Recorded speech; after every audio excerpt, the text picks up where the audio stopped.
so it begins, people. In case you missed it in a recent episode of FORNEVER News, we spoke about that pretty much a very iconic and popular voice actor done roles like, Griffith from Berserk, Geto from Jujutsu Kaisen, Reagan in Mob Psycho 100. This man has a long list of roles. He's in pretty much all of the popular stuff right now, but there was a massive scandal that came out. Quickly, before we get into the video, if you would hit that subscribe button and hit that bell to get notified. We drop new episodes of FORNEVER News every Saturday, 12 p.m. EST, and throughout the week, we re-upload some of those segments into smaller bits for your viewing pleasure. Please hit them buttons. Let's get into the news, shall we? Apparently, he was cheating on his wife for 10 years. The woman that he was cheating on his wife with allegedly didn't know about the cheating for 10 years, as hard as that is to believe, and ultimately she ended up in the hospital after finding out the news of what this guy Sakurai has been doing. So, in case you don't know, in Japan, a scandal like that destroys your career. It's over. They'll remove you from everything. Like, they really go hard when it comes to infidelity, especially when it comes to marriage. So, when I first heard about this, I was like, no!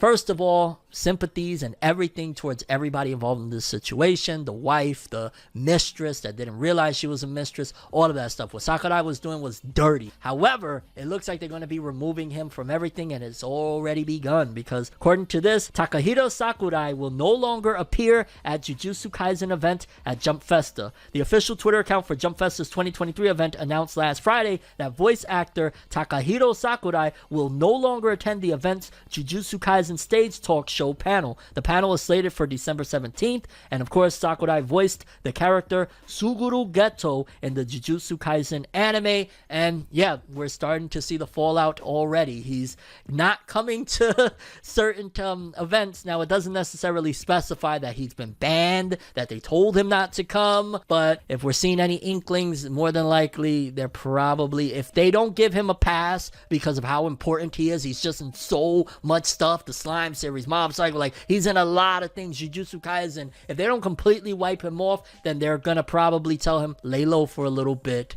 be quiet, don't go in any public places or whatnot, like a big event like Jujutsu Kaisen at Jump Festa, and then we'll sweep it under the rug. There's only two ways to go about this. Either wipe him off the map, or they're gonna let it die down a little bit and then let him return back to work, because he's too pivotal. He's very freaking important. He's in too many anime. They might not want to pull the plug on 50 different titles because of Sakurai's extramarital affairs. Now, granted, what he did, again, I gotta stress, messed up, wrong. 10 years of doing dirt like that, absolutely uncalled for, but to affect him in the workplace, that's always a slippery slope. Let me know what you think about that. Pretty good update for once for Production IG and Wit Studio, in particular for Wit Studio, because it's been a little bit sad for Wit Studio, despite the fact that they've been putting out banger after banger. Ranking of Kings was incredible. Their work will always and forever be iconic with Attack on Titan's first 3 seasons, and Production IG has a legacy of its own, but in particular, Wit Studio has been going through some financial issues for a while now. We know that they lost the rights to Attack on Titan for the last few seasons. We know that they had to give up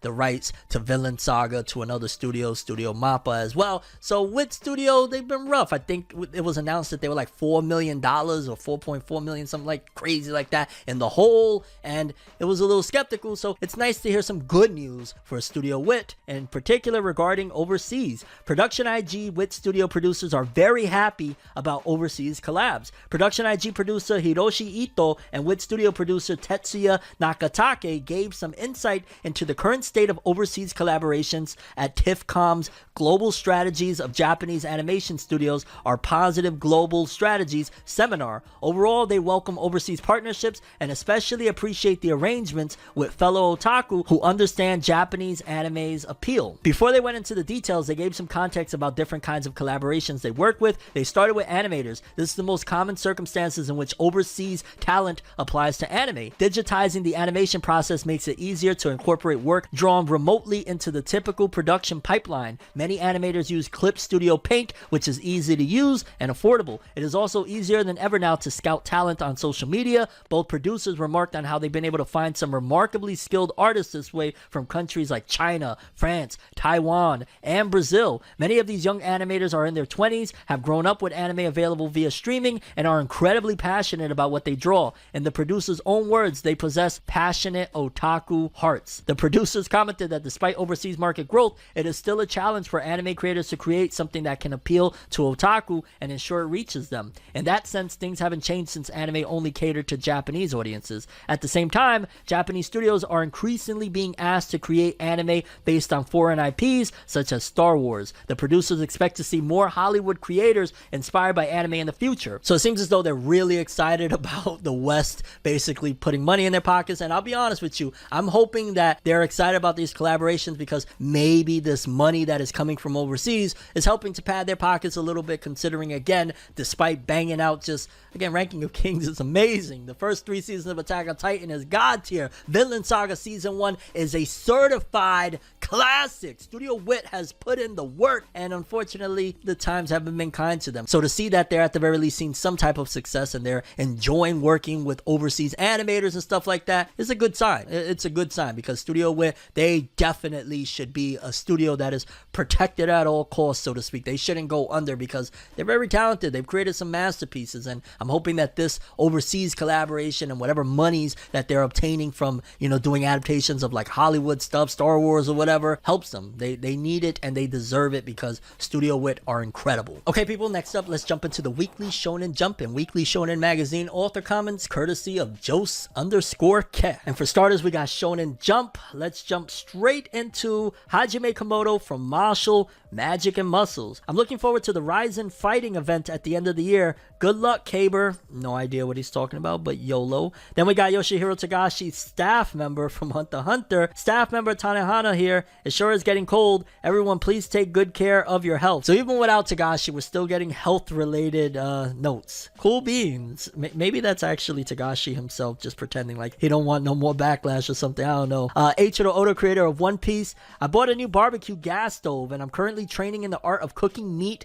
with convective heat transfer. I can't wait to feed everyone. We got Gege Akutami, author of Jujutsu Kaisen. I thought I was eating an umaibo snack, but when I opened it, it was fugashi snack, and I got disappointed. But then I ate it, and it was good. Okay. And yeah, it's a little bit of a dry week. Not too many authors from Jump to really, that are, you know, noteworthy of what we talk about over here to comment on. But then we also have the Weekly Shonen Magazine author comments. Let's jump into it. We got Muneyuki Kaneshiro, author of Blue Lock. Equinox has arrived. Great work, Panthalassa. The 10-show fall 2022 races were awesome. Ken Wakui, author of Tokyo Revengers. To the readers and everyone who supported the series, thank you so much. Only one more chapter left, and that chapter has arrived already because this is a little bit older. So yeah, RIP to Tokyo Revengers, I guess. And shout outs to Ken Wakui for getting it done. He got the job done at the end of the day. He finished it, all right? Then we got Nakaba Suzuki, author of Four Nights of the Apocalypse. It feels like when I get the chance to look at a calendar, it's only when that year is about to end. Maybe I should refrain from looking. I really don't look at calendars unless it's like on my phone. I don't know. We got Hiromashima, author of Eden Zero. The curry meal food series is really tasty. No wonder a bunch of people recommended it. Why is everybody talking about food? What's going on? Is this the food arc of author comments? Kei Urana, author of Gachi Aquata. Bayonetta is incredible. I love that game. Real messy with what's happening with the VA, but I love that game. And we'll close it off with Nonko from Kanan-sama. Yep, still addicted to grapes even now. I remember reading that author comment. And yeah, those were the Weekly Shonen Jump and Weekly Shonen Magazine author comments. A little bit of a speed through here, but not the most authors and not the most to say.